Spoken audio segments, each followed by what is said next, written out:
তিনি বলেছেন যে তোমরা তোমাদের শত্রুকে প্রেম করো। আবার তিনি ক্রুশবিদ্ধ অবস্থায় তিনি বলেছিলেন যে পিতা এরা জানে না এরা কি করছে, এদেরকে তুমি ক্ষমা করো।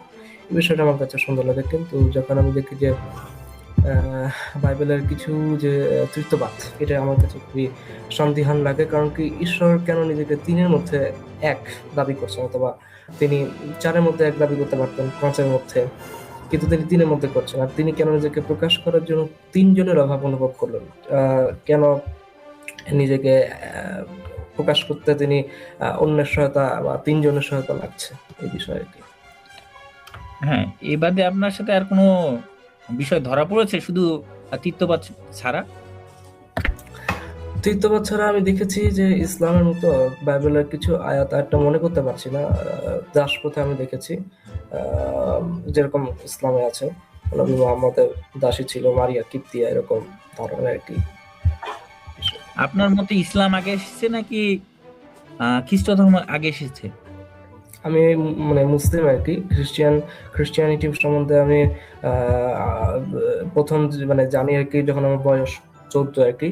তো তখন আমি মানে একদম বলতে পারেন যে প্রায় খ্রিস্টান হয়ে গিয়েছিলাম। কারণ কি আমার কাছে মানে একটা উপমা আমার কাছে খুব পছন্দ, সেটা হচ্ছে পিতা পুত্রের উপমা। এটা আমার কাছে পছন্দ, কিন্তু মানে অত ডিপলি চিন্তা করি না যে শুধু পিতা পুত্রই কেন, মাতা পুত্র তো হতে পারতো। এই উপমা আমার কাছে সুন্দর লাগে। আবার হচ্ছে ঈশ্বর নিজেকে শেফার্ড বা রাখাল হিসেবে উল্লেখ করছেন, এই জিনিসটা আমার কাছে পছন্দ। ইসলামের যাত্রা শুরু কখন থেকে আপনার কাছে মনে হয়? আমার বর্তমান বয়স হলো 16। যখন আমি 12 বছর বয়সী তখন আমার মা মারা যান। তো ওখান থেকে আমি ভাবলাম যে আচ্ছা ঠিক আছে, তাহলে আমি একদম ইসলাম প্রচারক হবো। তো সেখান থেকে আমি ইহুদি, খ্রিস্টিয়ানিটি এবং ইসলাম এই তিনটা ধর্ম নিয়ে আমি হচ্ছে কম্পারেটিভ স্টাডি শুরু করি। অ্যান্ড আমি হালকা পাতলা বাইবেল পড়ি। পরে ডক্টর জাকির নাইকের বিভিন্ন বক্তব্য শুনে সে দাবি করে মোহাম্মদের নাম নাকি বাইবেল আছে। দেন আমি হিব্রু শিখলাম, পরে আমি কোথাও পাই না যে মোহাম্মদের নাম বাইবেলে আছে। অ্যান্ড তারপরে আমি বুঝতে পারলাম যে ইসলাম কিছু কিছু ক্ষেত্রে মিথ্যা বলে, ইসলাম ধর্ম প্রমাণ অনেক ক্ষেত্রে। এবং কিছু কিছু প্যাস্টর আমি দেখেছি যে মিথ্যার আশ্রয় নিচ্ছে। তো তা দাবি করে কোরআনে হচ্ছে তৃতীয়বাদের কিছু ধারণা আছে, অনেক প্যাস্টর দাবি করে। হ্যাঁ, তারা মনে হয় সঠিক ব্যাখ্যা তারা দিয়েছে, আপনার কাছে সেটা গ্রহণযোগ্য হয় নাই, এজন্য আপনার কাছে মিথ্যা মনে হচ্ছে। কিন্তু আসলে মিথ্যা বলাটা ঠিক না। কিন্তু আপনি এই যে ইসলামের সূচনা লগ্ন কখন থেকে, এটা কি আপনি জানেন? ইসলামের সূচনা লগ্ন, এটা না ঠিক বলতে পারছি না। 7ম শতক থেকে, তার আগে ইসলামের কোনো অস্তিত্ব ছিল না। এটা ঠিক, ইসলামের এটা আগে ঠিক। ছিল না। মুহাম্মদ আসার পরে ইসলাম যাত্রা শুরু হয়। ঠিক। এটা কি এখানে বলতে ক্লিয়ার? হ্যাঁ, হ্যাঁ। এই কথা কেন বললাম আপনাকে জানেন? আপনি বললেন যে ইসলামের মতন দাসপ্রথা আছে, অ্যাকচুয়ালি না। আগে খ্রিস্ট ধর্ম ছিল, তারপরে হচ্ছে আপনার ইসলাম ধর্ম শুরু হয়েছে। বুঝতে পেরেছেন? জি, জি, বুঝতে পেরেছি। তো আপনাকে অসংখ্য ধন্যবাদ যে আপনি বাইবেল পড়েছেন, জেনেছেন। আপনার একটু সংশয় আছে, এটা আমি বুঝতে পেরেছি। আপনি আমার সাথে কালকে বহুক্ষণ কথা বলেছেন, আপনাকে ধন্যবাদ জানাচ্ছি। তো তৃতীয়বাদ ছাড়া আর দাসপ্রথা ছাড়া আপনার আর কোনো সমস্যা মনে হচ্ছে আপনার কাছে? একটু দেখেছি যে খ্রিস্টিয়ান গড অথবা ইসলামিক গড তারা একটু লাইক জেলাস ফিল করে। মানে মোসেস বা মোশে যখন তিনি সাইনাই পর্বতে যান, তখন তিনি বলেন যে এলোহিম বা ইয়াহওয়ে ছাড়া কাউকে উপাসনা করা যাবে না। ইসলামে তাই বলেছে ইন্না শিরকা লাযুলমুন আযীম, মানে শিরক হচ্ছে সবথেকে বড় গুনাহ। এবং এটা যে করবে সে কোনোদিনও জানার স্বর্গে যাবে না, তার স্থান হবে নরক। সে যদিও ধর্ষকও হয় তাও তো এই গুনাহ ক্ষমা হবে, কিন্তু এই শিরকের গুনাহ ক্ষমা হবে না ইসলাম অনুসারে। এবং বাইবেলও তাই বলছে যে ঈশ্বরবাদী এলোহিম বাদে কাউকে উপাসনা করা যাবে না। লাইক যেমন দেবী দুর্গা অথবা ইন্দ্রা দেবা, এদেরকে উপাসনা করা যাবে না। করতে হলে ইয়াহওয়ে অর্থাৎ এল মাশাই অথবা এল ইয়েশুয়াকে উপাসনা করতে হবে। একটু আমার কাছে জেলাসি মনে হয় যে গড জেলাস ফিল করছে, এরকম লাগে আমার কাছে। ওকে, ধন্যবাদ। কারণ ঈশ্বর এক। হ্যাঁ, আমি শিখেছি যে ঈশ্বর এক, কিন্তু এরকমও তো হতে পারে যে ধরুন দুজন ঈশ্বর, এক্স ঈশ্বর চায় মানুষ স্বাধীনতা থাকুক, বি ঈশ্বর চায় যে না থাকবে না। তো তারা দুজন একটা বোঝাপড়া করে নিল যে আচ্ছা আমরা দুজন মিলে এই একটা কনক্লুশন ড্র করি, আমরা দুজন মিলে আমরা সমবন্টনে আমরা দুনিয়াকে চালাবো। দুজন ঈশ্বর তো হতে পারে, এরকম ধারণা, এরকম যদি চিন্তা করি। হ্যাঁ, ঠিক আছে, আপনার যুক্তি ঠিক আছে আপনার দিক থেকে। এখন আপনি কোন পর্যায়ে অবস্থান করছেন? সংশয়বাদী মুসলিম পর্যায়ে আর কি, মানে আমি কনফিউশনে আছি আর কি, যে ওয়েদার অ্যাকচুয়ালি আপনি আমি নিজেকে নিজেকে। সংশয়বাদী বলে দাবি করেন। জি, আমি সংশয়বাদী বলতে দাবি করি। সংশয়বাদী এবং নাস্তিকতার মধ্যে পার্থক্য হচ্ছে, সংশয়বাদী হচ্ছে একজন ধর্ম অনুসারী হতে পারে বা ধর্মত্যাগী হতে পারে। সংশয়বাদী হচ্ছে বলতে পারেন যে একটা কনফিউশনের মধ্যে থাকে যে সে আসলে কি করবে, ধর্ম ত্যাগ করবে নাকি ধর্ম গ্রহণ করবে আর কি। তা অবশ্য ঠিক। তাছাড়া আর কোনো আপনার নেই? না, আমার একটা খালি মানে খটকা লাগে যে 10,000টা ধর্মের মাঝে মানুষ দাবি করে, মুসলিমরা দাবি করে যে ইসলাম সত্য, খ্রিস্টানরা দাবি করে খ্রিস্টিয়ানিটি সত্য, জুয়েশরা দাবি করে যে ইহুদত তথা জুডাইজম সত্য, হিন্দু দাবি করে যে হিন্দুইজম সত্য।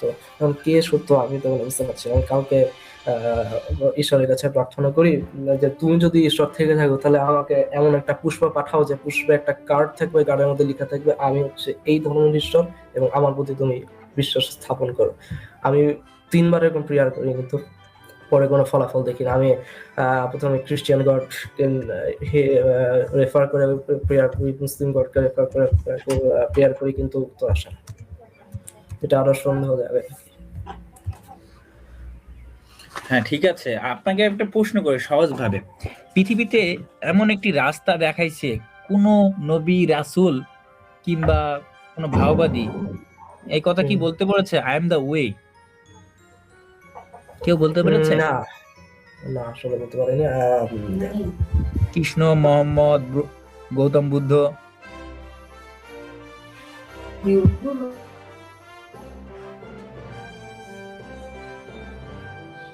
ঠিক আছে। পাস্টার জনসন সরকার, আপনি কি কথা শুনতে পাচ্ছেন? হ্যাঁ, আমি কথা শুনতে পাচ্ছি। জি হ্যালো, আমি একটু ব্যস্ত ছিলাম আর কি। আসলে আমি আপনি যেটা বলছেন আই এম দ্য ওয়ে, এটা হচ্ছে ইয়েশুয়া মাসিহা, তিনি এটা বাইবেলের আয়াতে বলেছেন। এটা মথি লিখিত সুসমাচার বলছে না লুক লিখিত সুসমাচার বলছে নাহিন ভাই? এটা বলতে পারছি না, কিন্তু জিসাস তিনি বলেছিলেন I am the way, I am alpha and omega, এরকম একটা আয়াত ছিল। আমার কাছে সুন্দর লেগেছে, যেরকম তিনি বলেছেন যে তোমরা তোমাদের শত্রুকে প্রেম করো। আবার তিনি ক্রুশবিদ্ধ অবস্থায় তিনি বলেছিলেন যে পিতা এরা জানে না এরা কি করছে, এদেরকে তুমি ক্ষমা করো। এই বিষয়টা আমার কাছে সুন্দর লাগে। কিন্তু যখন আমি দেখি যে বাইবেলের কিছু যে তৃতীয়বাদ, এটা আমার কাছে খুবই সন্দিহান লাগে। কারণ কি, ঈশ্বর কেন নিজেকে তিনের মধ্যে এক দাবি করছেন, অথবা তিনি চারের মধ্যে এক দাবি করতে পারতেন পাঁচের মধ্যে, কিন্তু তিনি তিনের মধ্যে করছেন। আর তিনি কেন নিজেকে প্রকাশ করার জন্য তিনজনের অভাব অনুভব করলেন? কেন নিজেকে প্রকাশ করতে তিনি অন্যের সহায়তা বা তিনজনের সহায়তা লাগছে, এই বিষয়ে কি? তো ভাই শালোম আলাইকুম, আশা করি ভালো আছেন।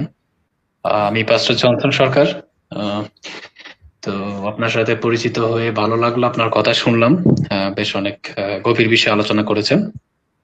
তো ভাইয়ের কাছ থেকে যেটা আমি শুনলাম আর কি, যে উনি খ্রিস্টিয়ানিটির তৃত্ববাদ এই বিষয়টা নিয়ে প্রথমে কথা বলেছেন। তো তিনি আমাদের রিলিজন সম্পর্কে মোটামুটি জানেন, যতটুকু বুঝলাম। ভালো লাগলো তার কথা শুনে। তো তাকে আমি এটা বলতে চাই যে ট্রিনিটির যে বিষয়টা, এটা আসলে নিউ টেস্টামেন্টে কোনো নতুন থিওলজি না। হ্যাঁ, এটা এমন না যে এটা নিউ টেস্টামেন্টে তৈরি করা হয়েছে। অনেকেই কিন্তু এটা মনে করে যে আমাদের তৃত্ব বা ট্রিনিটি এটা আসলে নিউ টেস্টামেন্টের যুগে এটা হয়েছে। হ্যাঁ, ইহুদিরা জিউসরা কখন এটা পালন করেনি বা তাদের স্ক্রিপচার এরকম কোনো রেফারেন্স নাই। তো এটা হচ্ছে তাদের বিশ্বাস। কিন্তু আমরা যদি বাইবেলের কিছু পদ দেখি, আমি ভাইকে জাস্ট আহ্বান করবো আপনি চেক করে নেবেন রেফারেন্স গুলা, তাহলে আপনি বুঝতে পারবেন বিষয়টা। যে আপনি যখন বুক অফ জেনেসিস বা বেরাশিট, হ্যাঁ, এই আদি পুস্তক যেটাকে বাংলায় বলে এক অধ্যায়, আপনি যখন এক পদ পড়বেন, সেখানে লেখা আছে হিব্রু বাইবেলে বেরাশিট বেরা এলোহিম এথ হাশামাইম ওয়েথ আরেস, in the beginning God created the heavens and the earth. তো আদিতে ঈশ্বর আকাশমণ্ডল এবং পৃথিবী নির্মাণ করলেন বা সৃষ্টি করলেন, এটা অনুবাদে লেখা আছে। তো এখানে ঈশ্বরের জন্য যে শব্দটা ব্যবহার করা আছে সেটা কিন্তু প্লুরাল, সেটা হচ্ছে এলোহিম। আপনি যেহেতু হিব্রু জানেন সেহেতু এটা বুঝবেন যে এলোহিম যে শব্দটা আছে এটা প্লুরাল, কিন্তু যখন এটা ব্যবহৃত হয় সেটা কিন্তু ভার্বের উপর নির্ভর করে, তার পাশাপাশি এটা কি হয়, সিঙ্গুলার হিসাবে কিন্তু এটা ব্যবহৃত হয়। হ্যাঁ, তো এই কারণে আমরা কিন্তু এই বিষয়টাকে এক ঈশ্বরবাদ আমরা জানি, ঈশ্বর এক, এটা আমরা জানি, কিন্তু হিব্রুতে একের জন্য যে শব্দটা আছে এখাদ, এখাদ শব্দের অর্থ কিন্তু ইউনাইটেড। হ্যাঁ, এটা গণিতের এক না। যেমন দ্বিতীয় বিবরণ 6 অধ্যায় 4 পদে বলা আছে, সেমা ইসরাইল ইয়াহওয়ে এলোহেনু ইয়াহওয়ে এখাদ। হ্যাঁ, যে শোনো হে ইসরায়েল, আমাদের ঈশ্বর সদাপ্রভু এক। তো এই যে এক বলতে যে হিব্রু শব্দটা ব্যবহার করা হয়েছে এখাদ, তো এই এখাদ শব্দের অর্থ কিন্তু গাণিতিক এক না, ঠিক আছে? এটার অর্থ হচ্ছে ইউনাইটেড। এটা আপনি বা হিব্রু থেকে ইংলিশ যে ওয়েবসাইট গুলো আছে আপনি দেখতে পারবেন চেক করে, ঠিক আছে? সেখানে দেখবেন যে এখাদ শব্দের অর্থ হচ্ছে ইউনাইটেড। আর এটা আপনি চাইলে BibleHub.com থেকেও চেক করতে পারেন খুব ইজিলি। হ্যাঁ, ব্লু লেটার বাইবেল এরকম অনেক আছে, সেখান থেকে দেখতে পারবেন। তো আমি আসলে এটা কেন বলছি, যে আমাদের যে বিশ্বাসটা, সেই বিশ্বাসটার অনেক রেফারেন্স আছে ওল্ড টেস্টামেন্টে। হ্যাঁ, এমনকি কিছু রাব্বি আছে যারা অলরেডি এই বিষয়গুলো নিয়ে বইও লিখেছে। আপনি অনলাইনে চেক করতে পারবেন, 2 powers in heaven, 2 powers in heaven, ঠিক আছে? যখন তোরা স্টাডি করেছেন, তানাখ স্টাডি করেছেন, তিনি দেখেছেন যে এখানে আরেকটা পাওয়ারের বিষয় উল্লেখ আছে, যেটা কি হচ্ছে, যে মানুষ এই জিনিসটাকে ইহুদিরা এড়িয়ে গেছে, কিন্তু এই বিষয়টা স্ক্রিপচারে অলরেডি আছে। তো তারা কি করেছে, 2 powers in heaven বইও কিন্তু এই বিষয়গুলো উল্লেখ করেছে, যেখানে ইয়াহওয়ে অনেকবার ব্যবহৃত হয়েছে। দেখা যাচ্ছে একটা ইয়াহওয়ে সদম এবং গমোরা ধ্বংসের সময়, একজন ইয়াহওয়ে আছে কোথায়, স্বর্গে, আরেকজন আছে পৃথিবীতে, একই সময়, ঠিক আছে? তো এই যে ব্যাপারগুলা, সেগুলো থেকে দেখা যায় যে আসলে ওল্ড টেস্টামেন্টের মধ্যেও কিন্তু, হ্যাঁ, ওল্ড টেস্টামেন্টের মধ্যেও কিন্তু কি ঈশ্বরের প্লুরালিটি দেখা যায়। হ্যাঁ, যেমন একটা যেটা নিয়ে শুরু করেছিলাম, যে বেরাশিটের 1 অধ্যায় যেটা ছিল, যেখানে বলা আছে জাতিতে ঈশ্বর আকাশমণ্ডল পৃথিবী নির্মাণ করলেন, তো সেখানে ঈশ্বরকে এলোহিম বলা আছে। হ্যাঁ, তো এলোহিম বলার কারণ হচ্ছে যে ঈশ্বর হচ্ছেন প্লুরাল এবং তিনি একই সাথে সিঙ্গুলারও। কারণ কি, দেখেন যে আপনি যখন বাইবেলে দেখবেন যে যিশায়া 45 অধ্যায় 12, জেরোমিও 32:17, প্রকাশিত বাক্য বা বুক অফ রিভলিউশন 4 অধ্যায় 11, এই জায়গাগুলোতে আপনি দেখবেন যে গড দি ফাদার, ইয়াহওয়ে এলোহিম, তিনি কি করেছেন, যে সবকিছু সৃষ্টি করেছেন, এটা স্পষ্ট লেখা আছে। হ্যাঁ, ঠিক একই জিনিস আপনি যখন দেখবেন যে পুত্র ঈশ্বর, যাকে ইয়েশুয়া হামাশিয়াক বা যীশু খ্রিস্ট, যার বিষয়ে বলা আছে, তো দেখবেন তাকে বলা হয় লোগোস। হ্যাঁ, গ্রিকে বলা হয় লোগোস, আর হিব্রুতে বলে ডেবার। তো বিষয়টা হচ্ছে, এই ঈশ্বর কি করেছেন, পিতা ঈশ্বর তার বাক্যের দ্বারা সবকিছু সৃষ্টি করেছেন। আমরা বুক অফ জেনেসিসে যতবার পড়ি দেখি, let there be light and there was light, না, যে ঈশ্বর বললেন লাইট এবং লাইট হয়ে গেল মুখের বাক্যের দ্বারা। আর এটা বাইবেল বলছে যোহন 1 অধ্যায় 1 পদে, এনার্খে এন হোলোগোস কাই হোলোগোস এন প্রস্টন থেওন কাই থেওস এন হোলোগোস। হ্যাঁ, তো এখানে বলা আছে in the beginning was the word and the word was with God and the word was God. তো এইভাবে করে বলা হচ্ছে যে সেই বাক্যকে যীশু খ্রিস্ট বা ইয়েশুয়া হামাশিয়াক। তো বাইবেলের ভিতরে কিন্তু এটাও স্পষ্ট করে বলা আছে যে ঈশ্বরের বাক্যই সবকিছু সৃষ্টি করছেন। যেমন গীত সংগীতের 33:6, যোহনের 1:3, ইব্রিয় 11:3, ঠিক আছে? এভাবে করে বলা আছে। ঠিক একই বাইবেলে বলা আছে যে পবিত্র আত্মাও কিন্তু সবকিছু সৃষ্টি করছে। যেমন দেখেন যে রুয়াখা কদেশ, রুয়াখা এলোহিম বলা আছে না, রুয়াখা এলোহিম, যে জেনেসিসের 1:2 বলা আছে যে ঈশ্বরের আত্মা জলের উপর অধিষ্ঠান করছেন। এটা আদিপুস্তক 1 অধ্যায় 2 পদে উল্লেখ করা আছে, সৃষ্টির কাজে নিয়োজিত। আবার ইয়োব তার 33:4, সেখানেও দেখবেন যে ঈশ্বরের আত্মা সৃষ্টি করছেন। গীত সংহিতা 104:30, সেখানেও দেখবেন যে কি ঈশ্বরের আত্মা রুয়াখা কদেশ বা রুয়াখা এলোহিম, তিনি কি করছেন, সৃষ্টি করছেন। তাহলে এখানে উনি বলেছিলেন যে 3-এ কেন থামছি, তাই না? 3-এ আমরা এই জন্যই থামছি কারণ পুরো স্ক্রিপচারের ভিতরে 3টা আমরা দেখতে পাই, Father, San and the Holi Spirit, বা এটাকে পুত্র ঈশ্বর কি করছে, এটাকে খুব ক্লিয়ার ভাবে সংজ্ঞাটা তিনি ডেফিনেশনটা দিয়েছেন মথি 28 অধ্যায় 19 থেকে 20 পদে, ঠিক আছে? খুব ক্লিয়ার ভাবে তিনি বলেছেন যে Father, San and the Holy স্পিরিটের রেফারেন্সটা। তো এটা ওল্ড টেস্টামেন্ট অলরেডি এক্সিস্ট করে, ঠিক আছে? যেমন পুত্রকে দেবার বা বাক্য হিসেবে অনুবাদ করা আছে, হ্যাঁ, পবিত্র আত্মার বিষয় উল্লেখ করা আছে, কিন্তু এটাকে কমপ্লিটলি একটা সংজ্ঞাতে, ডেফিনেশনে প্রভু যীশু খ্রিস্ট নিয়ে এসেছেন, সেটা আমরা নিউ টেস্টামেন্টে দেখতে পাই। যেমন দেখেন যে পুরাতন নিয়মে আপনি দেখবেন যে কি হচ্ছে, শুধু একটা নটিক্যালস হচ্ছে 1, এটা তো সম্ভব না। তো বিষয়টা হয়ে যায় না। তো আপনাকে আমি বলি যে 1 আমরা 1+1+1 3 পাই, তাই না? আমরা যদি 1 গুণ 1 গুণ 1 দেই, আমরা 1 পাই। 1 ডিভাইডেড 1 পাইলেও কিন্তু আমরা 1 পাই, ঠিক আছে? শুধু যোগের ক্ষেত্রে দেখা যায় আমরা 3 পাই। হ্যাঁ, তো সেটা একটা বিষয়। এখানে ওয়ান দেখেন লেখা আছে, ইজ ওয়ান, দেখেছেন? ইজ ওয়ানের ওখানে দেখেন লেখা আছে এখাদ, এটা হচ্ছে দ্বিতীয় বিবরণ 6 অধ্যায় 4 পদ, যেটা আমি বলছিলাম একটু আগে, ঠিক আছে? তো এখানে দেখেন যে হিব্রু ওয়ার্ডটা যেটা আপনি অলরেডি ইউজ করছেন, সেই এখাদ শব্দের অর্থটা আমরা এক বলতে আসলে কি বুঝি? ইউনাইটেড। এখানে এক বলতে আমরা কিন্তু গাণিতিক ওয়ান বুঝি না, আমরা কিন্তু ইউনাইটেড ওয়ানকে বুঝি। তো এখাদ শব্দের অর্থ কিন্তু এক নয়। এক বলতে যে হিব্রু শব্দ ব্যবহার করা সেটা হচ্ছে এখিদ, সেটা এখাদ না। হ্যাঁ, তো এই জন্য আমরা ঈশ্বরকে বিশ্বাস করি কিভাবে দেখেন, আপনাকে ট্রিনিটির রেফারেন্সটা আপনাকে আমি এখান থেকে দেখাচ্ছি, এইখানে এই পদটুকুর ভিতরে। আপনি যদি আর একটু স্ক্রিনটা যদি একটু সামনে নিয়ে যেতে পারতেন, একটু হালকা সামান্য, আবার গডের উপরে প্লিজ একটু, আবার গডটা দেখা যাচ্ছে, তার উপরে আরেকবার একটু যান, নিচে এসেন, সমস্যা নেই, আরেকটু উপরে যান, আমি কথাটা বললে আবার নিচে নেমে নিয়ে আসবেন। আচ্ছা এখানে থামেন, হ্যাঁ ঠিক, ওকে। তো এখানে লেখা আছে দেখেন যে ইয়াহওয়ে, ঠিক আছে? ইয়াহওয়ে নিচে লেখা আছে আওয়ার গড, তাই না? তা ইয়াহওয়ে হচ্ছে ঈশ্বরের নাম। আবার আসছে কি এলোহেনু, এলোহেনু দ্বিতীয়টা দেখেন, এলোহেনু কথাটা হচ্ছে প্লুরাল, দেখেছেন? এলোহেনু হচ্ছে প্লুরাল। আবার কি আসছে? ইয়াহওয়ে। তারপর আসছে কি ইজ ওয়ান। তাহলে ট্রিনিটির যে ডেফিনেশন আমরা বলি, the father, San and the Holi spirit, এটা কিন্তু অলরেডি শামা প্রেয়ারের ভিতরেই আছে। এক ইয়াহওয়ে প্লুরাল হচ্ছে, আবার সেই ইয়াহওয়ে এখাদ হচ্ছে ইউনাইটেড ভাবে, ঠিক আছে? যদি এটা আমরা অরিজিনাল হিব্রু থেকে চেক করি, ঠিক আছে? এখানে বলছে শেমা ইসরাইল ইয়াহওয়ে, এলোহেনু হচ্ছে প্লুরাল, যেটা গডস হিসেবে অনুবাদ করা হয়, ঠিক আছে? প্লুরাল এলোহেনু, এল হচ্ছে সিঙ্গুলার, এলোহেনু হচ্ছে প্লুরাল। আবার কি হচ্ছে? সেই ইয়াহওয়ে হচ্ছেন কি এখাদ। তো আমরা এটাই বিশ্বাস করি যে আমাদের ইয়াহওয়ের নেচার একটাই, ইয়াহওয়ের নেচার একটাই, কিন্তু তিনি তিনটি ভিন্ন রূপে তিনি বিরাজমান আছেন, এটাই হচ্ছে বিষয়। কিন্তু তার সত্তা, তার মূল যে সত্তা, তার জাত, এটা অনেকগুলা না, এই জাতটা একই, এই জাতটা অনেকগুলা না, ঠিক আছে? এই জাতটা আমরা এক, এই হিসাবে আমরা ঈশ্বরকে বিশ্বাস করি, ঠিক আছে? যেমন যেমন ইসলাম ধর্মে আছে আল্লাহর সিফাত আছে না, যেমন আল্লাহর সিফাত আছে যে তার কালাম, তার সিফাত, হ্যাঁ, এটাকে সৃষ্টি করা হয় নাই। তা আমরা বিশ্বাস করি ঈশ্বরের যে জ্ঞান, ঈশ্বরের যে তার স্পিরিট, এগুলোকে সৃষ্টি করা হয়নি, এটা তার সাথে শুরু থেকেই আছে। হ্যাঁ, এটাকে আমরা তার থেকে পৃথক করতে পারি না। তিনটি রূপে তিনি বিরাজমান করেন, তাহলে তিনি একক রূপে কেন বিরাজমান করছেন না? তিনটা রূপেই কেন তাকে বিরাজ করতে হবে? তিনি তো একজন রূপে বিরাজ করতে পারেন। আচ্ছা আচ্ছা, গুড গুড, খুব ভালো একটা কোশ্চেন। যে দেখেন, তিনি তার সৃষ্টিতে যখন ইন্টারফেয়ার করেন, তিনি তার এই দুটো অ্যাট্রিবিউটস কে তিনি ব্যবহার করেন, ঠিক আছে? এইটার ব্যবহারের মাধ্যমে তিনি আসেন। যেমন দেখেন, আপনাকে একটা এক্সাম্পল দিই স্ক্রিপচার থেকে, ঠিক আছে? মোজেস বা মোশি যখন ইয়াহওয়ের চেহারা দেখতে চাইলেন, তো তিনি আমাকে কি বললেন, তিনি মোশিকে কি বললেন, প্রফেট মোশিকে তিনি বললেন যে তুমি আমার মুখ দেখতে পাবে না, ঠিক আছে? কারণ আমার মুখ দেখলে মনুষ্য বেঁচে থাকতে পারে না। তো এখান থেকে আমরা যে শিক্ষাটা পাই যে ইয়াহওয়ের চেহারা কেউ দেখতে পায় না, দেখলে সে মারা যাবে, ঠিক আছে?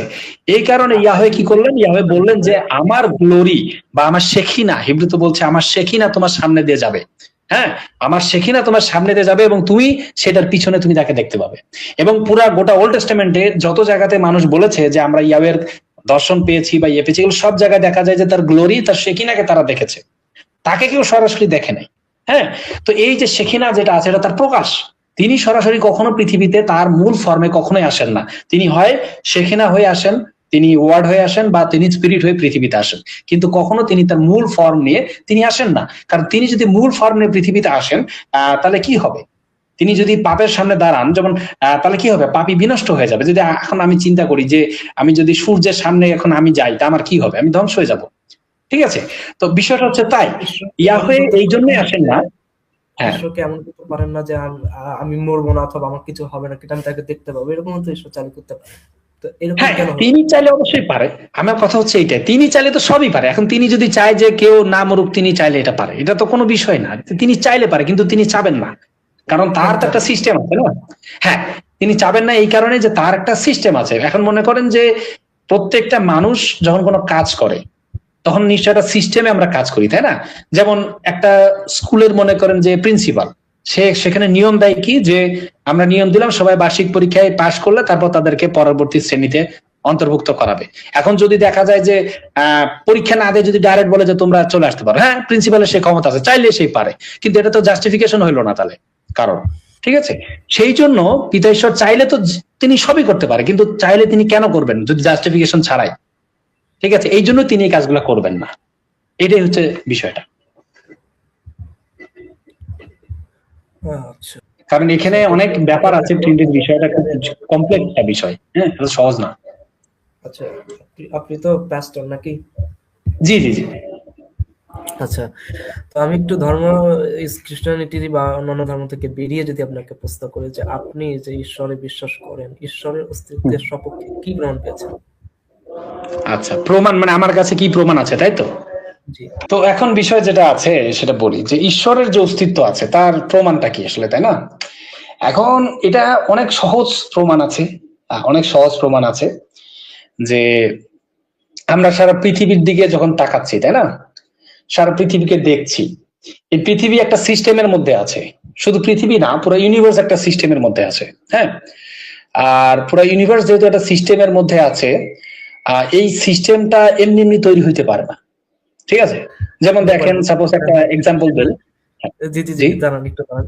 বিশ্বাসীদের খুবই একটা মানে প্রচলিত একটা খুবই ধারণা যে জি জি মুসলিমরা বলে, ইহুদিরা বলে, খ্রিস্টানরা বলে যে কোনো কিছু এমনি এমনি সৃষ্টি হতে পারে না।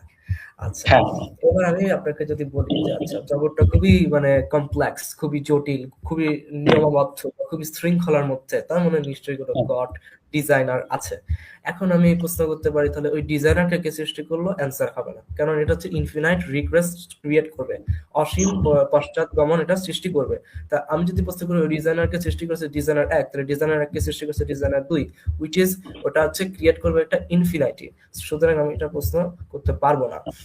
তো তার মানে আমাদের কাছে দেখতে গেলে আমাদের কেন মনে হয় যে এটা হচ্ছে কমপ্লেক্স? ধরুন একটা গর্ত, ওই গর্তে একটা জলের কণা আছে, তো ওই জলের কণা সকাল প্রত্যুষে উঠে ভাবলো, ওরে বাবা, এই গর্ত দেখে আমার জন্য খুবই উপযুক্ত, আমার জন্য এটা খুবই সুন্দর, নিয়মাবদ্ধ, শৃঙ্খলা সম্পন্ন। এই জলের কণাটার এরকম মনে হওয়ার কারণ হচ্ছে ওই জলের কণাটা ওই গর্তের সাথে নিজেকে মানিয়ে নিয়েছে, নিজেকে অ্যাডাপ্ট করে নিয়েছে, যেটা হচ্ছে ইভলিউশন থিওরি আমাদেরকে যেটা বলে আর কি, যে এই পৃথিবী যেটা যেরকমই একটা করে, এটা যদি সূর্যের কাছাকাছি হতো, যদি কোনো প্রাণ সৃষ্টি হতে পারতো, যদি আবার সম্ভব না, যদি সূর্যের কাছে কিছু থেকে যদি পৃথিবীতে প্রাণ সৃষ্টি হওয়া সম্ভব হতো, তাহলে আমরা এমন ভাবে ইভলিউটেড হতাম বা এমন ভাবে বিবর্তিত হতাম যে আমরা এই পৃথিবীর সাথে আমাদেরকে খাপ খাইয়ে নিতাম।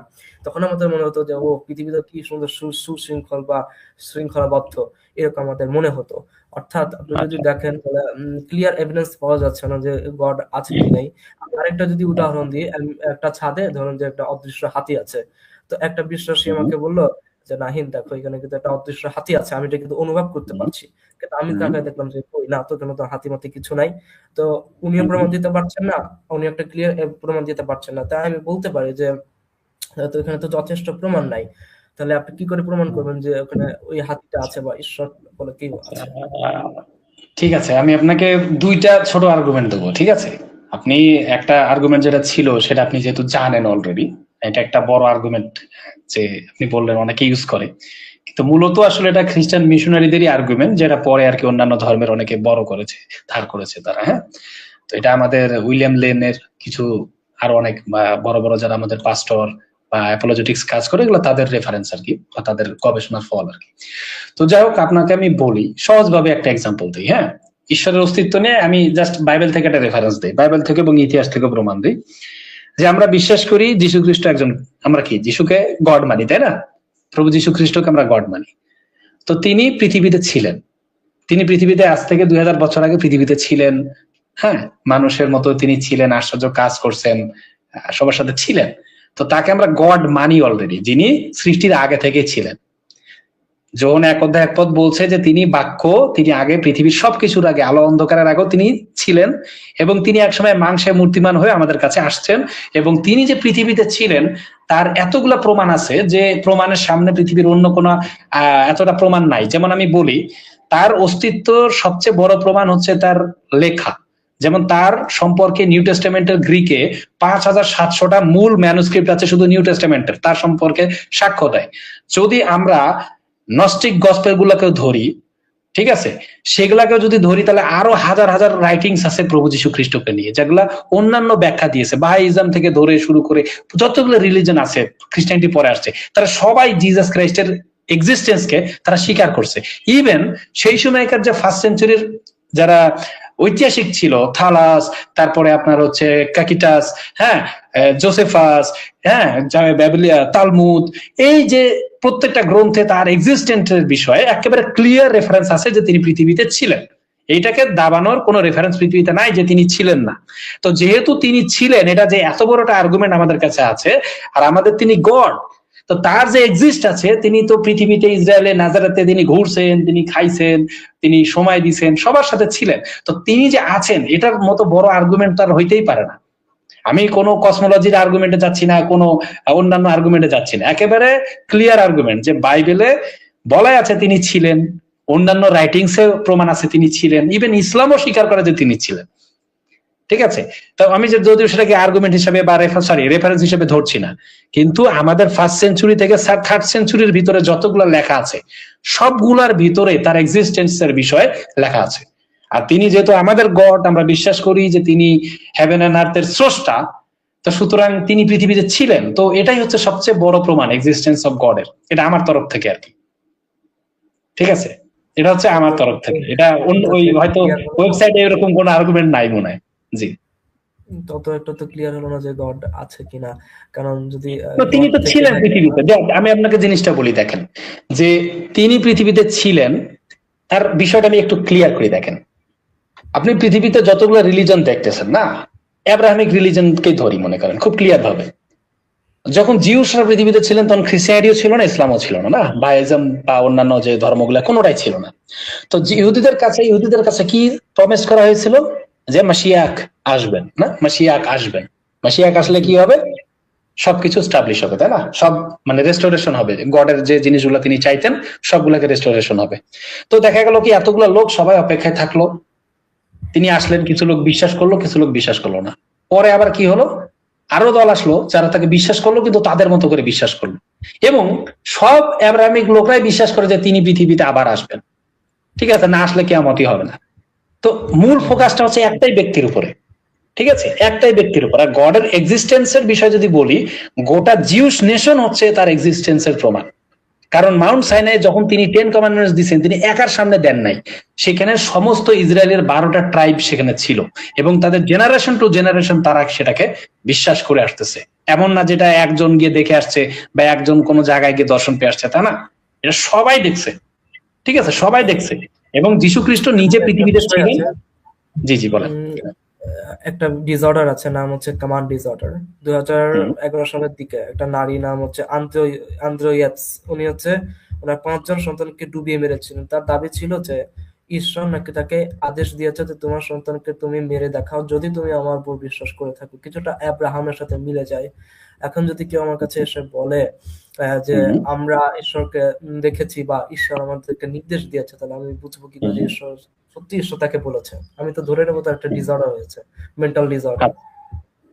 আচ্ছা, ঈশ্বর এখন কাউকে এরকম কথা কেন বলবেন না বা কেন হবে না, এটা একটা ব্যাপার আছে। আমরা যে কোনো ব্যক্তির কথা বিশ্বাস করি না, এটা প্রথমত আপনাকে বুঝতে হবে।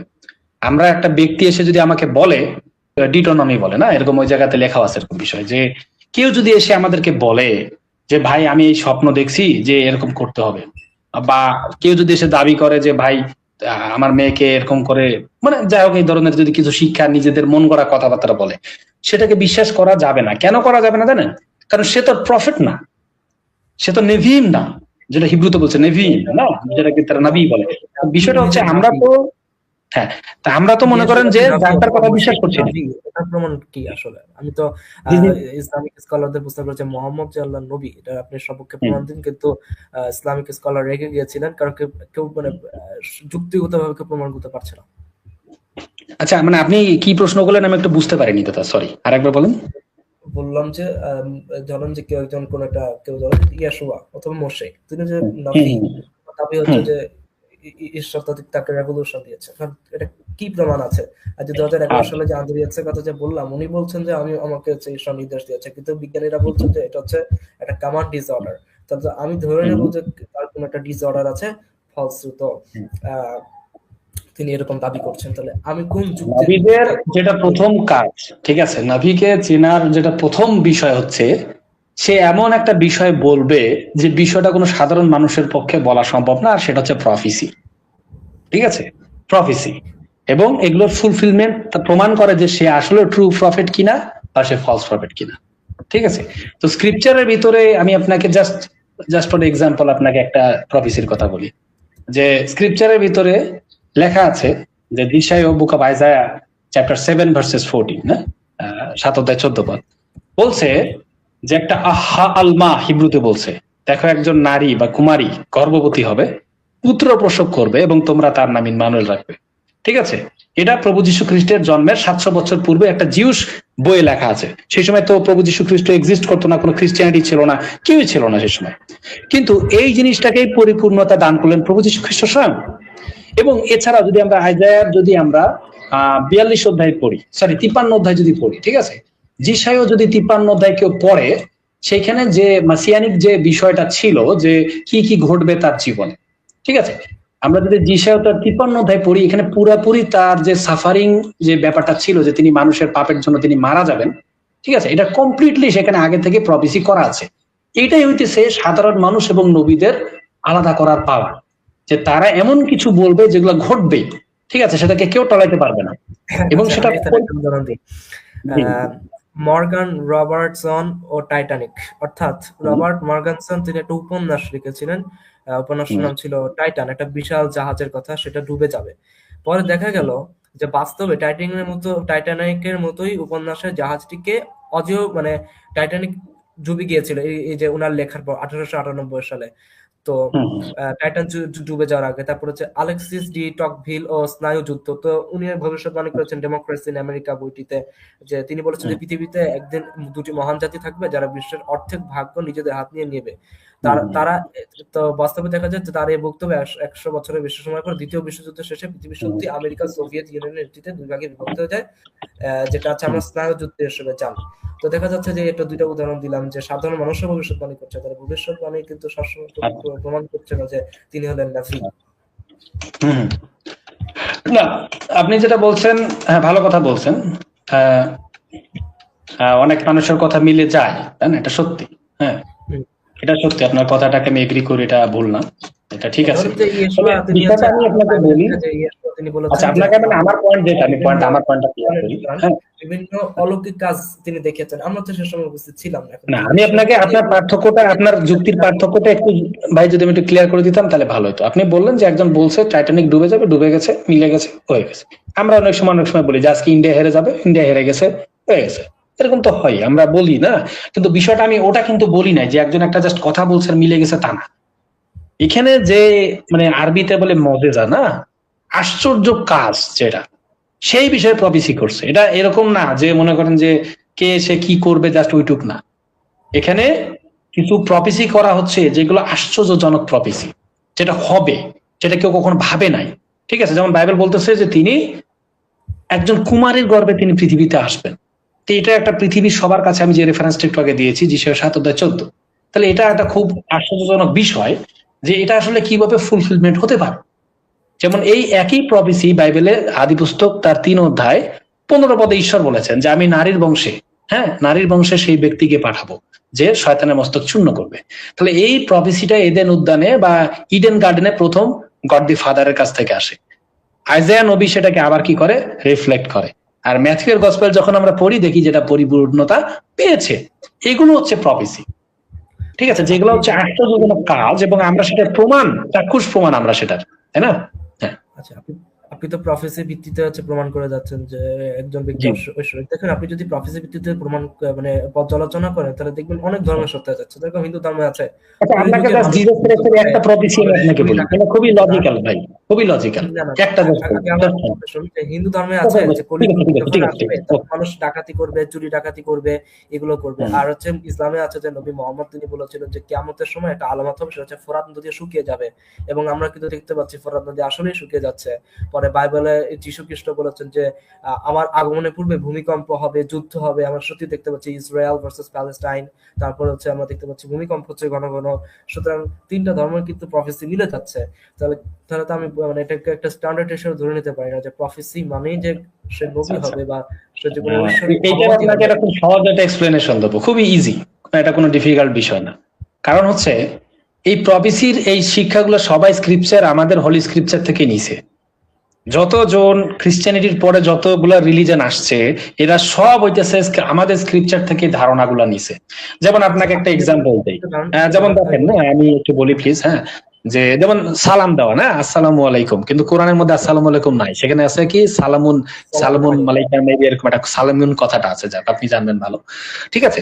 তো শালোম আলাইকুম এটা হচ্ছে হিব্রু সম্ভাষণ, যেটা হচ্ছে লুক 24 অধ্যায় 36 পদে যীশু খ্রিস্ট বলেছেন, যখন 20 অধ্যায় 19 পদে, যখন 20 অধ্যায় 21 পদে, যখন 20 অধ্যায় 26 পদে, তৃতীয় জন 1 অধ্যায় 15 পদে, এরকম করে বাইবেলে বহু জায়গাতে শালোম আলাইকুম কথাটা বাইবেলে আমাদের ব্যবহৃত হয়েছে। তো এটা পরে অ্যাডপ্ট করেছে পরে অনেকে, ঠিক আছে। বিষয়টা হচ্ছে কি, এই যে শিক্ষাগুলা জিউসদের কাছ থেকে, জিউসদের তালমুদ মিদ্রাস, তারপর হচ্ছে পুরো জিউসের যে সিস্টেম গুলো আছে, তারা যেগুলোকে ফলো করে, খ্রিস্টানিটি যে শিক্ষাগুলো আছে, এই সব শিক্ষাগুলো নিয়ে পরের রিলিজন গুলো তৈরি হয়েছে। তাই তাদের কিছু কথা মিলতেই পারে, কারণ এই শিক্ষাগুলো কোথা থেকে নিছে? আমাদের বাইবেল থেকে নিছে, ঠিক আছে। এই শিক্ষাগুলো আমাদের কাছ থেকে নিছে। যেমন আপনাকে একটা কথা আমি এক্সাম্পল বলবো, দেখেন একটা মাত্র, হ্যাঁ, যে যীশু খ্রিস্ট বলছেন, দেখবেন যে মথিতে 24 অধ্যায়, হ্যাঁ 24 অধ্যায়ে দেখবেন যে 1 থেকে 2 পদে তিনি বলছে যে তিনি টেম্পল, এটা কি বায়ত আল মুকাদ্দাস, যেটাকে বলে জেরুসালেম টেম্পল বলি না, বা যে ইসলামীরা কি বলে আমি জানি না, তো যাই হোক আমাদের যে জেরুসালেম যে উপাসনালয়, যেটা যে সময় যীশু খ্রিস্টের সময় ছিল, তো তিনি বলছিলেন কি এখানকার একটা পাথর আর একটার উপরে থাকবে না, সবই ভেঙে ফেলা হবে, তিনি বলছিলেন। তো সত্যি 70 খ্রিস্টাব্দে দেখছেন কি একেবারে পরিপূর্ণতা পায়, রোমানরা কিন্তু সেটা ভেঙে দেয়, ঠিক আছে। তাই এটা যদি মনে করেন যে নিউ টেস্টামেন্ট যদি কেউ দেরি করে লিখতো, তারা কিন্তু কি লিখতো জানেন, যে এটা ভেঙে ফেলা হয়েছে, হ্যাঁ পূর্ণতা পেয়েছে, কিন্তু আমরা কোনো জায়গায় গসপেল এটা পাই না, বরং এগুলো যে ফার্স্ট সেঞ্চুরির এভিডেন্স সেটাই পাওয়া যায় যে হবে, হ্যাঁ। তো এরকম করে ভাই অনেক বিষয় আছে। কিন্তু আপনি যেটা বললেন না যে অন্যেরা অনেক কিছু বলতেছে, এগুলো সত্যি হচ্ছে, অন্যেরা কোথা থেকে সোর্স গুলো নিছে আপনি দেখেন, যতগুলো ভবিষ্যৎবাণী আপনাকে আমাকে দেবেন, আমি সব বাইবেল থেকে দেখাই দেবো যে এর আগে এগুলা আমাদের অলরেডি বাইবেল এক্সিস্ট করে, এগুলা তারা অলরেডি আমাদের কাছ থেকে সোর্স। আমি একটা উদাহরণ দিই, গিলগামেশ ব্যাবিলনীয়দের একটা কিতাব বা বই, এই বইতে মহাপ্রলয়ের কথা প্রথমে আসে, এটা এখান থেকে বাইবেল নিতে পারে, পরে বাইবেল থেকে এটা ট্রান্সফার হয় কোরআনে, গিলগামেশ টু বাইবেল টু হচ্ছে কোরআন। একইভাবে অ্যাডামের যে গল্প, যে সর্প, যে গিলগামেশের মহাকাব্যটি সাপ অমরত্বের ভেষজ উৎপত্তি চুরি করে নিয়ে যায়, যেটা হচ্ছে বাইবেলের সাপ আদম এবং ইভ বা হাওয়ার সাথে মিলে যায়। অর্থাৎ দেখা যাচ্ছে বাইবেলের কিছু কিছু গল্প গিলগামেশ বা বিভিন্ন পুরনো গ্রন্থ থেকে দেওয়া। দাঁড়ান আমি জাস্ট একটা জিনিস আপনাকে দেখাই। এখন প্রথম যে রেফারেন্সটা আমি আপনাকে বলবো, যে হ্যাঁ গিলগামেশ আমাদের তৌরা লেখার আগে আছে, ঠিক আছে, কিন্তু আমাদেরটা মনে করেন যে মাপ দেওয়া আছে। যেমন আপনাকে ফ্লাডের বিষয়টাই বলি, তাই না, ফ্লাডের বিষয়টাই বলি, গিলগামেশে যে ফ্লাডের ইয়েটা দেওয়া আছে, ঠিক আছে, আমাদের নোহের সময় যে ফ্লাডের যে বর্ণনা দেওয়া আছে গিলগামেশে, সেটা হচ্ছে 120 120 আর 120, ঠিক আছে। আপনি যদি এই 120 120 120 অনুসারে একটা জাহাজ তৈরি করেন, এটা ডাইরেক্ট ডুবে যাবে। আপনি যেহেতু এগুলো জানেন, আপনি চেক করে দেখতে পারেন, সমস্যা নেই, এখন যুগে সব পাওয়া যায়, ঠিক আছে। এটা যে কেন ফলস আমি আপনাকে এই রেফারেন্সটাই দিচ্ছি, ঠিক আছে। গিলগামেশ যদি ফার্স্ট সোর্স হয়ে থাকে, হ্যাঁ, বা তারা যদি একেবারে সত্যি ডিভাইন উইজডম পেয়ে এটা লিখে থাকে, তাহলে তাদের এই বর্ণনায় ভুল থাকবে না। আবার আরেকটা বিষয় আমি বলি, গিলগামেশে যত বড় করে তাদের নৌকাকে পেশ করছে, আমাদের স্ক্রিপচার কিন্তু অত বড় করে পেশ করে নাই। হ্যাঁ হ্যাঁ, না আমি আপনাকে বলি কেন করে না, আমি আপনাকে বলি। প্রথমত একটা জিনিস ভাবেন, স্ক্রিপচার বলছে যে কি সেই সময়কার মানুষ মনে করছে সব প্রাণীরা সেখানে থাকছে, তাহলে আমাদের সাধারণ দৃষ্টিকোণে আমরা হলো, আমাদেরকে যদি কেউ লিখতে দেয়, আমরা তো বিশাল বড় করে লিখবো যাতে কোনো সবকিছু হয়, তাই না। তো গিলগামেশ যারা লিখেছে তারাও কিন্তু সেইভাবে করে বিশাল বড় করে দেখিয়েছে, আমাদের নোহের যারা 10 গুণ বড় তারা কিন্তু লিখেছে সেখানে গিলগামেশের ভিতরে। কিন্তু আমাদের স্ক্রিপচার যখন লেখা হয়েছে, এটা তো আসলে নোহের ইচ্ছা অনুসারে বা আমাদের নবী মসির ইচ্ছায় তো এটা লেখেন, ঈশ্বর যে ডিজাইন দিয়েছেন সেইটাই এখানে লিখছে। আর সেই কারণে কি হয়েছে দেখেন, বাইবেলে যে বর্ণনা দেওয়া আছে যে 300 কিউবিট, হ্যাঁ এটা হচ্ছে দৈর্ঘ্য, প্রস্থ হচ্ছে 50 কিউবিট, আর উচ্চতা হচ্ছে 30 কিউবিট। তাহলে এই কিউবিট অনুসারে যদি আপনি নৌকা বানান, পৃথিবীতে এখনো দেখবেন যে ক্রিয়েশন মিউজিয়াম আমেরিকা আছে আমাদের, সেখানে এটা প্রমাণ আছে যে এই নৌকা যদি আপনি সমুদ্রে রাখেন এটা ডুববে না। কিন্তু গিলগামেশের যেটা তৈরি করা আছে, ওটা আপনি যদি যেখানেই বানান, পৃথিবীর যেখানে সেই মাপ অনুসারে বানান, সেটা ডুবে যাবে। তো এটা মূলত বিষয়টা কি, যেহেতু ফ্লাডটা হয়েছিল সারা বিশ্বব্যাপী বলতে গেলে প্রায় সব জায়গাতেই হয়েছিল, এটা অনেক অনেক জাতি সেটা দেখেছে, তার কারণে সবাই কি করেছে, এটাকে লিখে রেখেছে। হ্যাঁ, সবাই এই ঘটনাটাকে তাদের মতো করে লিখে রেখেছে। মহাবন্যা হয়েছে, হ্যাঁ, আছে আছে, এরকম অনেক সোর্স আছে, অনেক জায়গাতে আছে। আমি আপনাকে দেখাইতে পারি, সমস্যা নেই, এরকম সোর্স আছে অনেক জায়গাতে হয়েছে। এই সোর্স তারা আছে, তাদের তাদের ভাষায় সেগুলোকে তারা লিখছে। ইভেন আমি আপনাকে হিন্দুইজম থেকে দেখাইতে পারি, হিন্দুইজমে ফ্লাডের বিষয় আছে, হ্যাঁ, এটা ঠিক হচ্ছে আছে। মানুষ আর কি ধারণা করতো আর কি যে ওদের তো বন্যা এই যে হতো তো এটা কেন এটা আপনাকে ধারণা প্রমাণ করতো। দিলাম জানেন, যে এটা আমাদের আমাদের ইন্ডিয়াতেও মানুষজন লিখছে, তো বিশ্বের অন্যান্য জায়গাতে সভ্যতাতেও আছে এগুলা, হ্যাঁ, কারণ এটা সারা এটা বিশ্বের হচ্ছে লোক এটা মানুষ উইটনেস ছিল। কল্পনা করতো আর কি যে মানুষের মস্তিষ্ক তো প্যাটার্ন খুঁজে বেড়ায়, তো তারা মনে করতো যে আচ্ছা তাহলে এই জগৎ কেমনে সৃষ্টি হলো, জীবনের অর্থ কি, তা আমরা হুম। নিশ্চয়ই আচ্ছা, ডিভাইন জগৎ কোনো সৃষ্টি যেটা বিজনেস। আপনি বলছিলেন, হ্যাঁ, আমি আপনাকে আর একটা জিনিস একটু বলি, আসলে মেন পয়েন্ট থেকে আমরা একটু সরে গেছিলাম। তো আপনাকে আমি প্রথমত যে কথাটা বলছি, যে জগৎ সৃষ্টির বিষয়ে ডিজাইন যেটা আমি বললাম, ঠিক আছে, এটা আপনি বলতে পারেন যে ভাই কিছু কিছু বিষয় থাকতে পারে, কিন্তু আমার প্রশ্নটা আপনি খেয়াল করে দেখেন, এই জিনিসগুলো যে সৃষ্টি হয়েছে, যেমন অক্সিজেনের একটা জাস্ট এক্সাম্পল আমি বলি, নাস্তিকরাও কিছু, বা যারা বিশ্বাস করে না তারাও কিছু, কি বলবো, যে তারাও কিছু অন্ধবিশ্বাস করে, হ্যাঁ, যে রিজন নাকি নন রিজন থেকে আসছে, লাইফ নাকি আসছে হচ্ছে ইয়া থেকে, জড় থেকে। তো জড় থেকে লাইফ আসছে, এটা তো হচ্ছে অন্ধবিশ্বাস, তাই না? জড় থেকে আমার লাইফ আসছে। কথা হচ্ছে যে আপনি এমন কিছু যদি মনে করেন, কেউ পৃথিবীতে যদি এরকম থেকে থাকে, মনে করেন, আমি নাস্তিকদেরকে কিন্তু কখনো খারাপ মনে করি না ভাই, আমি কিন্তু সবাইকে ভালোবাসি। তা আমি মূলত এই জিনিসটা বলতে যাচ্ছি, আমি অনেক নাস্তিকদের সাথে কথা বলেছি, হ্যাঁ, আমার প্রশ্ন একটা খুব সিম্পল প্রশ্ন, যেমন মনে করেন আমি আগুনে যখন হাত দিই আমার হাত পুড়ে যাবে, এটা আমি জানি, কারণ এটা প্রমাণিত সত্য, তাই না? এটা প্রমাণিত সত্য যে আগুনে হাত দিলে, এত হিটার যদি আগুন জ্বলে, আমি হাত দিলে আমার হাত থেকে টাকা লাগবে। যুক্তি প্রমাণের ভিত্তিতে বিশ্বাস করে, তারা যুক্তি চায়, তারা প্রমাণ আচ্ছা, চায়। আমি আপনাকে একটা হেভি যুক্তি দিচ্ছি, আমি এই পয়েন্টে যুক্তি দিচ্ছি, সেই রকম মাপের যুক্তি, আপনিও ভাববেন এই যুক্তিটা নিয়ে, হ্যাঁ, আমি বিশ্বাস করি আপনি এই যুক্তিটা নিয়ে অনেক চিন্তা করবেন এরপরে। আমি একটা আগুনে হাত দিলে আমার হাতে ছ্যাঁকা লাগবে বা তাপ লাগবে, কি প্রমাণিত সত্য, তাই না? হুম। বা আমি যদি সাপের কামড় খাই আমার মরার চান্স থাকে, এগুলো হচ্ছে কি প্রমাণিত সত্য, যদি সেটা বিষধর হয়। মানে জাস্ট খালি এক্সাম্পল, ফর এক্সাম্পল আমি বলছি। এখন নাস্তিকরা বা যে বিশ্বাস, যারা অ্যাগনস্টিক আছে, বা যারা মনে করেন যে থিওরি গুলা দিছে যে ঈশ্বর নাই, তাই না, যারা বলছে ঈশ্বর নাই, তারা যে থিওরি গুলা দিছে এগুলো একটাও কি প্রমাণিত সত্য? একটাও প্রমাণিত সত্য না, এগুলো সব হচ্ছে থিওরি। আমি বলি হ্যাঁ, অ্যাথিইজম নাস্তিকদের দুই নাম ধরনের। বলছি না, হ্যাঁ, আমি বলছি কি যে, অ্যাথিইজম হচ্ছে দুই ধরনের, আচ্ছা, আমি বলে স্ট্রং শেষ করে নিই, অ্যাথিইজম, তারপর আপনি বলেন না উইক প্লিজ, আপনি অ্যাথিইজম। বলবেন, সমস্যা নেই, আমি শেষ করি। তো আমার কথার পয়েন্ট হচ্ছে এইটাই, যে যারা বিশ্বাস করে যে ঈশ্বর নাই, যারা বিশ্বাস করে জড় থেকে নাকি জীবন চলে আসছে, হ্যাঁ, তারপরে নন কি হচ্ছে যে নন রিজন থেকে রিজন চলে আসতেছে, এইরকম 5টা নাস্তিকদের মিরাকেল আছে, আমার কাছে ওটা আছে, বের করতে হবে। 5টা অন্ধবিশ্বাস আছে নাস্তিকদের, যে তারা এগুলোর কোনো প্রমাণ নাই, প্রুফ নাই কোনো, ঠিক আছে।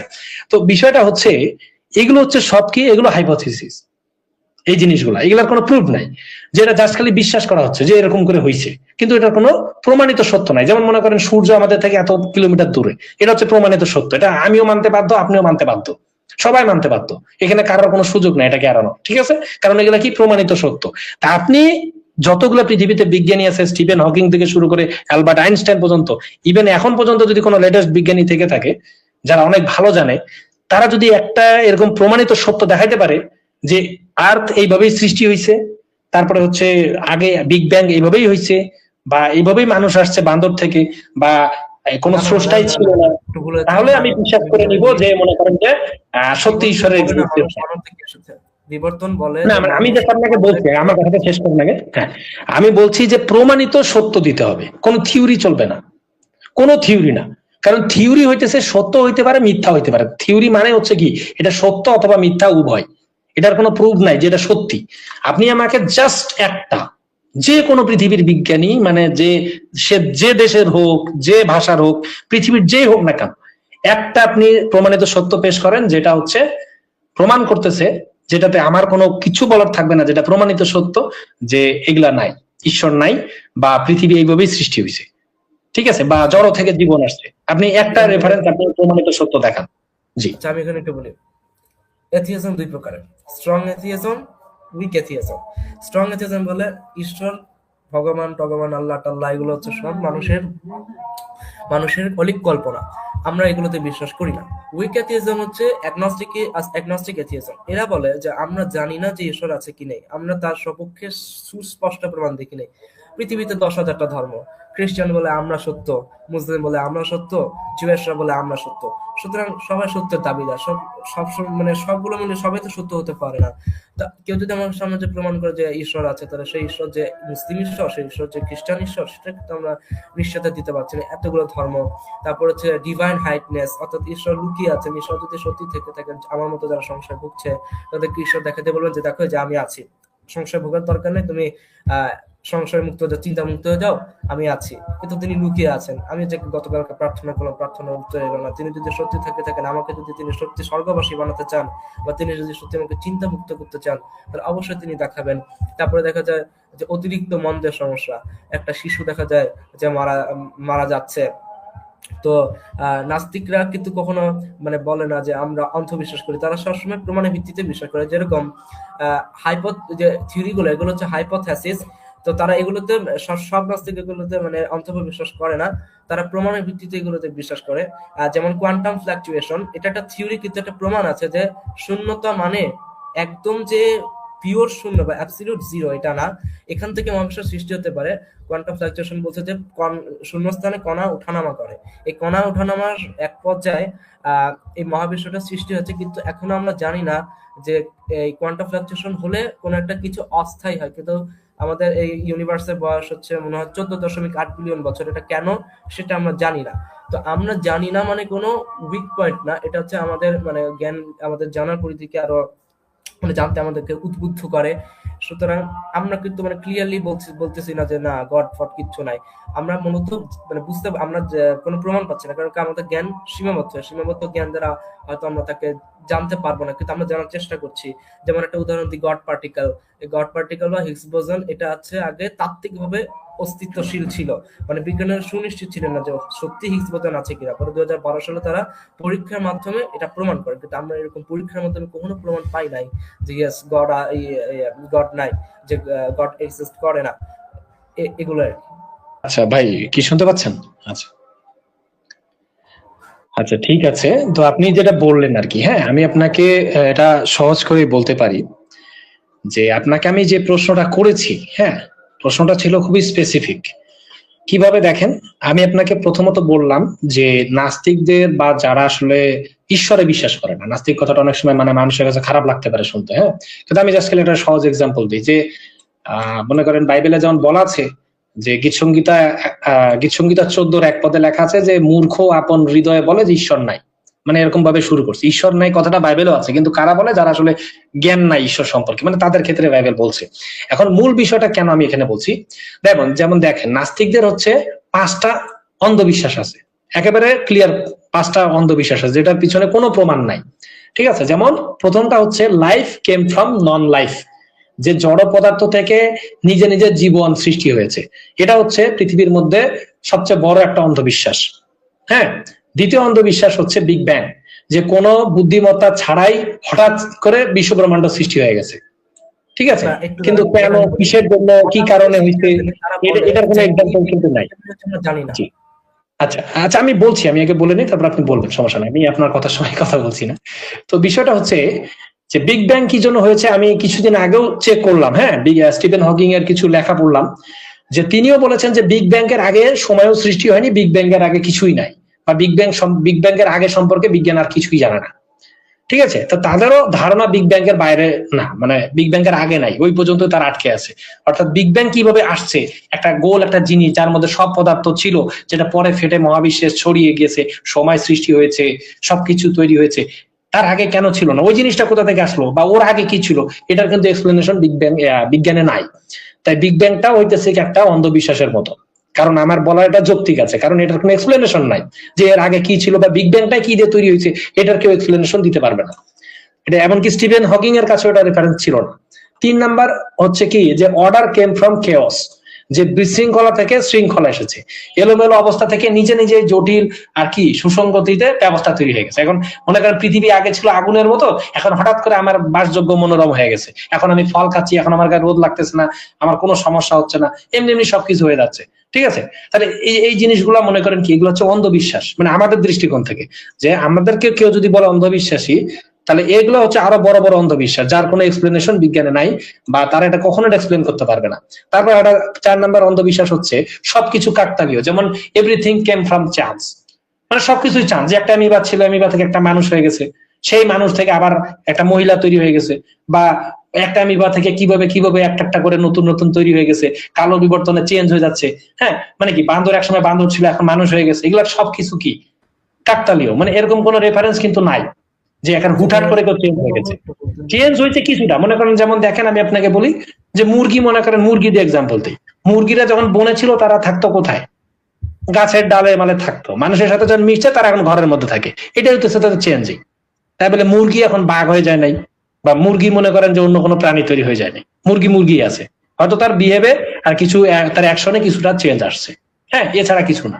তারপরে দেখেন 5 নাম্বার যেটা খুব গুরুত্বপূর্ণ, যে মানে ভালো মন্দের যে বিষয়, হ্যাঁ, মরালিটি যেটা বলে আর কি। তো এই ভালো মন্দের যে চিন্তা, এটা আমরা জানি যে সারা পৃথিবীকে ভালো মন্দর যে বিষয়টা, এটা আমরা স্ক্রিপচার থেকে ভেরিফাই করি যে কোনটা ভালো কোনটা মন্দ। ইভেন আপনিও যদি চিন্তা করেন যে আপনি কোনটাকে ভালো মনে করেন কোনটাকে খারাপ মনে করেন, কিসের বেজে মনে করেন? এগুলো স্ক্রিপচার বেজ আপনি মনে করেন যে এটা ভালোটা খারাপ। এই শিক্ষাগুলো আসছে স্ক্রিপচার থেকে, যে এটা ভালো এটা খারাপ। তাহলে এই জিনিসটা ভুল বা ঠিক, এই যে চিন্তাটা পশুদের নাই, কোনো পশু পাখির নাই, ঠিক আছে? তাহলে অ্যামিবা থেকে যদি আমরা আসলাম বা ওই বিবর্তনের মাধ্যমে আসলাম, তাহলে আমাদের ভিতরে ভুল সিদ্ধান্ত ঠিক সিদ্ধান্ত নেওয়ার ক্ষমতা আসলো কোথা থেকে? ঠিক আছে, অন্য প্রাণীর কেন এই সিদ্ধান্তগুলো আসলো না? তো বিষয়টা হচ্ছে এইটাই, যে বিজ্ঞানের কাছে এই বিষয়গুলোর কোনো প্রমাণিত সত্য কোনো এভিডেন্স নাই, কোনো এভিডেন্স নাই। কেউ মনে করেন যে এই বিষয়গুলোর উপরে একটা এভিডেন্স দিতে পারবে না, ঠিক আছে? তাহলে এইগুলো যদি এভিডেন্স না দিতে পারে, তাহলে এখন মনে করেন যে কিভাবে আমরা বলতে পারি যে যারা রিলিজনে বিশ্বাস করে তারা সবকিছু এভিডেন্স দেবে যে তাদের ঈশ্বর ছিল কি ছিল না? আমার কথা হচ্ছে আমাদের ঈশ্বর ছিল, আমি আপনাকে এভিডেন্স দিয়েছি যে প্রভু যীশু খ্রিস্টই পৃথিবীতে ছিলেন, এবং পৃথিবীতে তার এভিডেন্স হচ্ছে পৃথিবীতে সব ইতিহাসের চেয়ে বেশি। আপনি এটা গুগলে যদি সার্চ করেন বা যে কোনো জায়গায় চেক করেন, আপনি দেখবেন যে যীশু খ্রিস্টের সম্পর্কে যতগুলো ম্যানুস্ক্রিপ্ট আছে পৃথিবীতে, সেটা পক্ষে বিপক্ষে যাই হোক না কেন, তার মতো এত এভিডেন্স, তার নাম পৃথিবীতে দ্বিতীয় কোনো ব্যক্তিত্বেই নাই। তো তিনি যে পৃথিবীতে ছিলেন এটা সবচাইতে বড় প্রমাণ। তা তিনি যেহেতু পৃথিবীতে ছিলেন, তিনি আমাদের গড, তাহলে তো তিনি তো গড এক্সিস্ট করে, তিনি পৃথিবীতে ছিলেন। তিনি 30 সেঞ্চুরিতে তিনি কি করছেন? তিনি জেরুজালেমে হাঁটাহাঁটি করছে, তিনি ছিলেন সেখানে, তিনি বড় হইছেন না, সব এভিডেন্স আছে আমাদের কাছে। তো আমার প্রশ্ন হচ্ছে এটাই, যদি আপনি মনে করেন কোনো কিছুকে হ্যাঁ, আমার এইটাই লাস্ট কথাটা বলে শেষ করছি আমি। মনে করেন যে আপনি যদি কোনো কিছুকে বলেন যে এটাই সত্য, তাহলে সেই ক্ষেত্রে কি আপনি প্রমাণিত সত্য ব্যবহার করবেন। যেমন মনে করেন আমার মোবাইল, আমি যদি এখন বাটনে যদি কাটা চিহ্নতে ক্রস চিহ্নতে ক্লিক করি, এটা কেটে যাবে, এটা সবাই জানে, আপনিও জানেন আমিও জানি, এটা এক্সপ্লেন করার কোনো প্রয়োজন নাই, কারণ এগুলো হচ্ছে কি প্রমাণিত সত্য। আমার মোবাইলে চার্জ না থাকলে আমার মোবাইল বন্ধ হয়ে যাবে, এটা হচ্ছে প্রমাণিত সত্য, তাই না? এগুলো আমরা জানি, ব্যাটারিতে চার্জ না থাকলে মোবাইল বন্ধ হয়ে যাবে, তো কম্পিউটারে ইলেকট্রিক ছাড়া কম্পিউটার চলবে না, এটা আমাদের প্রমাণিত সত্য। ঠিক তেমনি জগৎ কিভাবে সৃষ্টি হয়েছে, হ্যাঁ, এর কোন জায়গায় কোন বিজ্ঞানী আজ পর্যন্ত পৃথিবীতে যতগুলা বিজ্ঞানী আসছে, কোন বিজ্ঞানী একটা প্রমাণিত সত্য আজ পর্যন্ত পেশ করতে পারে নাই। সব হাইপোথিসিস, সব হচ্ছে তাদের অনুমান। তাহলে অনুমান, আপনি একটা অনুমানকে যদি বিশ্বাস করেন, তাহলে তারাও আপনার দৃষ্টিকোণে তারা হচ্ছে আপনাদের এক একটা প্রফেট, কারণ আপনি তাদের কথাগুলোকে বিশ্বাস করছেন। হয়তো তারা বলছে আমরা যুক্তি দিচ্ছি, এই দিচ্ছি সেই দিচ্ছি, কিন্তু কথা হচ্ছে ঘুরে ফিরে তো আসছে কি, অনুমানই আসছে, অনুমানের বাইরে তো কিছু হচ্ছে না। এমন যদি হয়তো যে ভাই না, আপনি অনুমান ছাড়াই বিশ্বাস করতেছেন, আর রিলিজিয়ন যারা বিশ্বাস করে তারা অনুমানেই বিশ্বাস করতেছে, তাহলে বুঝতাম দুইটার কোয়ালিটি আলাদা, দুইটার চিন্তাধারা আলাদা। কিন্তু ঘুরে ফিরে তো একই হচ্ছে, যে আপনি অনুমানে বিশ্বাস করতেছেন, আমি অনুমানে বিশ্বাস করতেছি। তাহলে আপনি নিজে অনুমানে দাঁড়ায় থেকে আরেকজনকে বলতে পারবেন না যে ভাই তুমি কেন অনুমান করতেছো। আপনি যদি এরকম হয় যে প্রমাণিত সত্য আছে আপনার কাছে, যে ভাই হ্যাঁ এইভাবেই হয়েছে, এইটাই ছিল এইভাবে, এটাই হয়েছে এইভাবে, তাহলে এখানে আমারও কিছু বলার নাই, পৃথিবীর কোনো ধর্মের প্রচারকেরও কিছু বলার থাকবে না, যদি কোনো প্রমাণিত সত্য থাকে। কিন্তু দুঃখের বিষয়, আজ পর্যন্ত পৃথিবীতে কোনো প্রমাণিত সত্য নাই, ইউনিভার্সাল ট্রুথ নাই, যেটা হচ্ছে আমাদের গডের এক্সিস্টেন্সকে মিথ্যা প্রমাণ করে। ধন্যবাদ। আচ্ছা, ঠিক আছে, আপনার সাথে আলোচনা করে ভালো লাগলো। পরবর্তীতে আবার দেখি কথা বলি। জি জি, আমার অনেক ভালো লেগেছে আপনার ব্যবহার, আপনার কথাবার্তা বা আপনার যে চিন্তাধারা, খুব ভালো। হ্যাঁ, আমি আপনার জন্য প্রার্থনা করি ঈশ্বর আপনার আশীর্বাদ করুক আপনাকে, আপনি আরো জানেন বিষয়গুলো, অনেক শেখেন। হ্যাঁ, অনেক ভালো লাগবে, কারণ মানুষ অনেক কিছু জানতে হবে, তাই না? হ্যাঁ, জানাটা অনেক ভালো। আমরা কখনো বলি না যে তোমরা জানিও না, ঠিক আছে, বা একটা ইয়ার মধ্যে আটকে থাকো, এটা না, জানা অনেক ভালো। যেহেতু আপনি অনেক কিছু জানেন, আমারও কথা বলে ভালো লাগলো, পরে কোনো সময় পেলে অবশ্যই কথা বলবো, ঠিক আছে? আচ্ছা, ঠিক আছে, সালাম আচ্ছা, আলাইকুম। ঠিক আছে, আচ্ছা, ভালো থাকেন, সালাম আলাইকুম। অসংখ্য ওয়ালাইকুম ধন্যবাদ আসসালাম। আপনাদের দুইজনকে, অসংখ্য হুম। ধন্যবাদ আপনাদের দুইজনকে সুন্দর আলোচনা করার জন্য। আমি শুনছিলাম খুব দুজনের আলোচনা অনেক সুন্দর, দুজনের ভদ্র ব্যবহার অনেক। কারণ আমরা কি একটা জিনিস ফলো মেনটেন করি, যে গালাগালি, অভদ্রতা এইসব যারা করে তাদের থেকে আমরা দূরে সরে থাকি, কারণ তাদের সাথে আলোচনা করে কোনো লাভ হয় না। যারা সুস্থ, ধীর মস্তিষ্কের এবং গালাগালি ছাড়া সুন্দরভাবে কথা বলে তাদের সাথে ঘন্টা পেরিয়ে যায়, কিন্তু বোঝা যায় না যে তাদের সাথে আলোচনা কতটুকু হলো। জনসন দা, আপনি কি মনে করেন এই বিষয়টা নিয়ে? আমার পক্ষে একই কথা, ভাইয়ের সাথে কথা বলে আমার ভালো লেগেছে। এরকম বিহেভ থাকা দরকার। আমাদের বিশ্বাস আলাদা হইতেই পারে, এটা কোনো সমস্যা নাই। মানুষ বিশ্বাস বিভিন্ন রকম করতেই পারে। তো এরকম তো কোনো নিয়ম নাই যে ভাই একজন অন্য বিশ্বাস করে বলে তাকে ছোট করতে হবে বা তার সাথে খারাপ ব্যবহার করতে হবে, এরকম তো আসলে আমাদের খ্রিস্টানিটি কখনো শেখায় না। আচ্ছা, অবশ্যই। আমিও বিশ্বাস করি যে আমাদের ভাই ওরকমই, ঠিক তার মধ্যে এরকমই আছে। তিনি অনেক ভদ্র, নম্র। তার এটা প্রশংসা করি আমি। ভাইকে আবারও, যদি ভাই কখনো সময় সুযোগ পায় আমাদের সাথে আসবেন, আমরা আলোচনা করা যাবে, এটা নিয়ে কোনো দ্বিধাদ্বন্দ্ব নেই। তো সবাই তো ব্যস্ত কর্মজীবী লোক, সবাই তো ব্যস্ততার মধ্যে সময় দিয়েছেন, আপনিও, আমাদের দাদাও সময় দিয়েছেন, এই জন্য দুজনকে অসংখ্য ধন্যবাদ জানাচ্ছি।